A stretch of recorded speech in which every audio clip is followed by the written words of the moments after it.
அதே நேரம் சட்டம் ஒழுங்கு சார்ந்தும் அப்புறம் இந்த போதைப் பொருள் புழக்கம் சார்ந்தும் ஒரு விமர்சனம் இருக்குது. இதை அரசு கட்டுப்படுத்தலை அப்படின்ற ஒரு விமர்சனம் இருக்குது. இப்போ தமிழ்நாட்டில் கம்யூனல் இது இல்லை.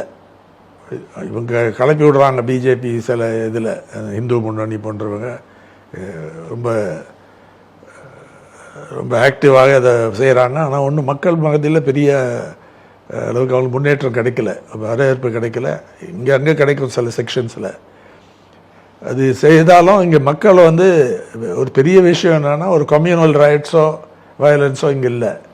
ஆனால் காஸ்ட்டை பொறுத்தவரையிலும்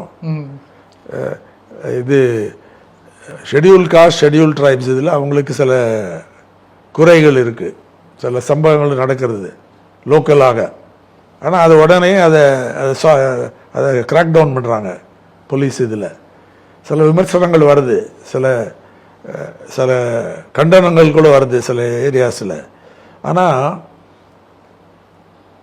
ஒரு கவர்மெண்ட் இவ்வளோ பெரிய ஸ்டேட்டில் எல்லாத்தையும் கம்ப்ளீட்டாக கண்ட்ரோல் பண்ண முடியாது. அவங்க கொள்கை என்ன, நடைமுறை என்ன, அவங்க பாலிசி என்ன, போலீஸ் வந்து எப்படி நடந்துக்க வேண்டுங்கிறத இது சில இடத்துல இந்த ப்ரொசஷன் எடுக்கக்கூடாது கூட பண்ணுறாங்க, நிறுத்திடுறாங்க. அது மேலேயும் விமர்சனம் வருது.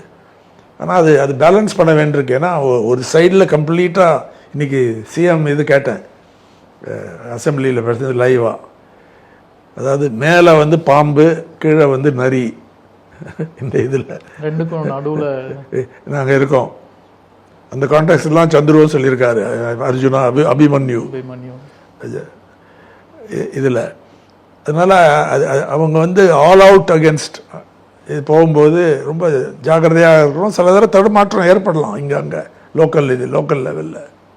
சில மினிஸ்டர்ஸோடைய கான்டாக்ட் பார்த்திங்கன்னா அப்படி தான்.